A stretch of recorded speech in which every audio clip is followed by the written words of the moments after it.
जय श्री राम दोस्तों। Spiritual mirror के यूट्यूब पेज पर आप सभी का स्वागत है। आज के भाग में हम बात करेंगे हनुमान जी के कुछ प्राचीन व महत्वपूर्ण मंदिरों के बारे में, जैसे तेलंगाना के खम्मम जिले में स्थित हनुमान जी और उनकी पत्नी का एकमेव मंदिर, फिर हम्पी कर्नाटका का हनुमान मंदिर जहां राम जी और हनुमान जी पहली बार मिले थे, और ऐसे ही कुछ खास मंदिरों के बारे में। तो आइए शुरुआत करते हैं। तो संपूर्ण जानकारी के लिए जुड़े रहिए हमारे साथ अंत तक। सर्वप्रथम हम शुरुआत करेंगे तेलंगाना के खम्मम जिले में स्थित हनुमान मंदिर के बारे में। यहाँ हनुमान जी उनकी पत्नी सुवर्चला के साथ विराजमान है।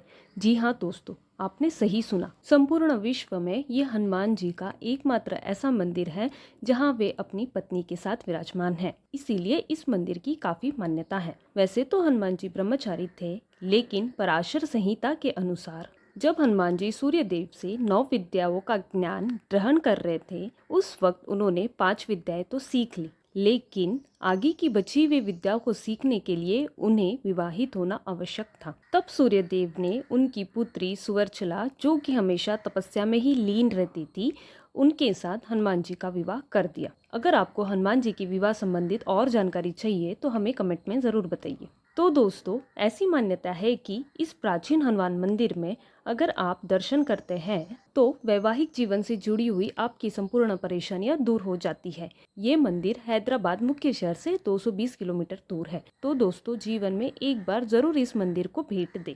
आगे बढ़ते हैं और जानते हैं प्राचीन हनुमान मंदिर के बारे में, जो कि है हम्पी कर्नाटका में स्थित। ये मंदिर यंत्रोद्धारक हनुमान मंदिर के नाम से प्रसिद्ध है। मतलब ऐसा मंदिर जहां हनुमान जी ने यंत्र धारण किया हुआ है। ऐसा कहा जाता है कि भगवान राम और हनुमान जी की जो पहली मुलाकात है वो इसी जगह पे हुई थी। शास्त्रों के अनुसार जो वानरों का विशाल साम्राज्य स्थापित था, जिसे हम किष्किंधा नाम से जानते हैं, वो भी यहीं पे स्थित था। यह मंदिर का नाम अपने आप में बहुत गहरा अर्थ रखता है। यहाँ रहस्यमय यंत्र के बीच हनुमान जी की प्रतिमा बनी हुई है, जो कि सभी ऊर्जा का स्रोत मानी जाती है। ऐसा माना जाता है कि यह यंत्र बुरी शक्तियों को दूर भगाने, सफलता दिलाने और भक्तों की इच्छा पूर्ण करने की शक्ति रखता है। यह मंदिर कर्नाटक के हम्पी में तुंगभद्रा नदी के तट पर पहाड़ की चोटी पे स्थित है। यहाँ पे हनुमान जी षटकोण यंत्र में पद्मासन में बैठे हुए हैं। उनका दाहिना हाथ व्याख्यान मुद्रा में और बायां हाथ ज्ञान मुद्रा में है। यंत्र के ऊपर 12 बंदरों की नक्काशी है, जो कि एक दूसरे की पूंछ पकड़े हुए हैं और उनका मुख पीछे की ओर है। तो दोस्तों, हनुमान जी और राम जी की पहली मुलाकात का प्रतीक और हनुमान जी की अनूठी प्रतिमा यानी यंत्र के बीच में बनी हुई प्रतिमा के कारण हनुमान भक्तों के लिए यह स्थान बहुत ही महत्वपूर्ण माना जाता है। तो अपने जीवन में एक बार अवश्य इस मंदिर को भेंट दें। अब आगे बढ़ते हैं और जानते हैं तीसरे मंदिर के बारे में, जो कि है महाराष्ट्र के पुणे में स्थित डुल्या मारुति मंदिर। ध्यान रहे दोस्तों, महाराष्ट्र में हनुमान जी को मारुति इस नाम से भी संबोधित किया जाता है। हनुमान जी का यह मंदिर पेशवाकालीन है।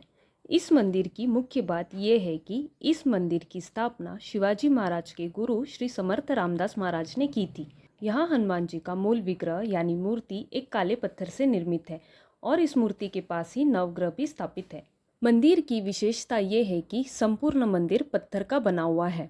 मंदिर के सभा मंडप के द्वार के ठीक सामने छत से टंगा हुआ एक पीतल का घंटा है, जिसके ऊपर शक संवत 1700 अंकित है, जो कि मंदिर के पौराणिक होने की पुष्टि करता है। पानीपत के तीसरे युद्ध के दौरान अहमद शाह अब्दाली के साथ मराठा लड़ रहे थे। तब युद्ध के दौरान इस मंदिर की मूर्ति हिलने व डुलने लगी। तभी से इस प्राचीन मंदिर को डुल्या मारुति के नाम से जाना जाने लगा। पेशवाकालीन मंदिर होने के कारण और शिवाजी महाराज के गुरु समर्थ रामदास स्वामी जी के द्वारा मूर्ति की स्थापना होने के कारण इस मंदिर की काफी प्रचिति मानी जाती है। तो अगर आप महाराष्ट्र के पुणे में हैं या कभी आपका पुणे जाना हो रहा है तो मंदिर को अवश्य भेंट दें। दोस्तों, अब आगे हम जानेंगे कष्टभंजन हनुमान मंदिर के बारे में, जो कि सारंगपुर गुजरात में स्थित है।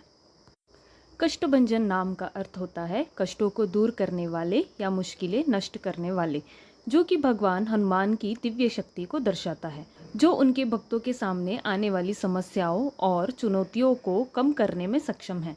मान्यता ये है कि इस मंदिर में प्रार्थना करने और आशीर्वाद मांगने से बाधाएं दूर हो जाती है, रोग ठीक होते हैं और समृद्धि और सुख की प्राप्ति होती है। इस मंदिर की महत्वपूर्ण बात यह है कि स्वामी नारायण मंदिर का यह एकमात्र ऐसा मंदिर है जो कि संपूर्ण रूप से हनुमान जी को समर्पित है।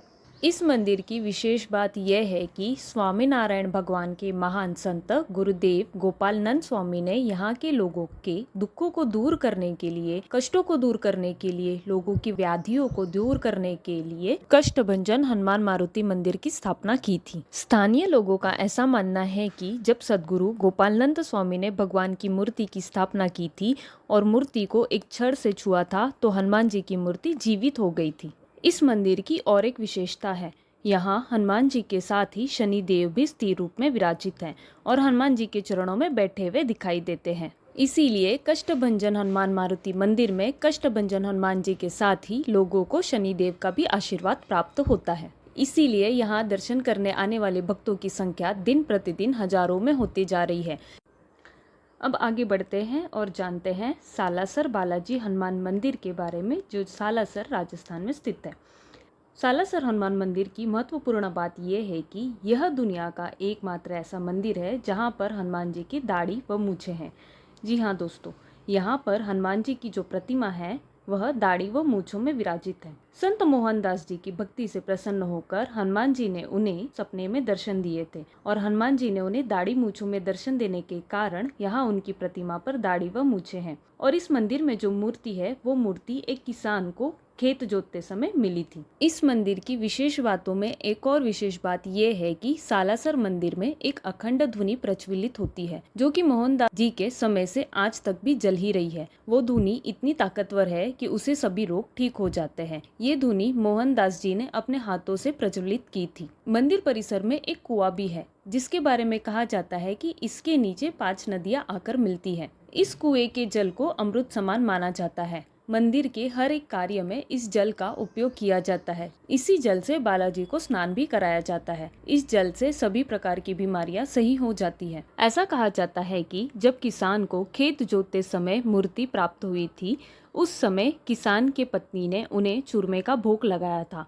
तो दोस्तों आज भी बालाजी मंदिर में भगवान हनुमान को यानी सालासर बालाजी को चूरमे का भोग लगाया जाता है। इस मंदिर में हनुमान जी के दर्शन से संपूर्ण मनोकामनाओं की पूर्ति होती है। आप अगर किसी भी रोग से पीड़ित है या अपनी संपूर्ण मनोकामनाओं की इच्छा की प्राप्ति रखते हैं तो जीवन में एक बार सालासर हनुमान जी को अवश्य भेंट दें। तो दोस्तों आज के भाग में इतना ही। अगर आप भारत के ऐसे ही प्राचीन हनुमान मंदिर के बारे में और जानकारी चाहते हैं तो हमें कमेंट में अवश्य बताएं। और अगर आपको हमारी जानकारी अच्छी लग रही हो तो लाइक, कमेंट और शेयर करना ना भूलिए और आगे ऐसे ही अन्य रोचक जानकारियों के लिए जुड़े रहिए हमारे साथ। जय श्री राम।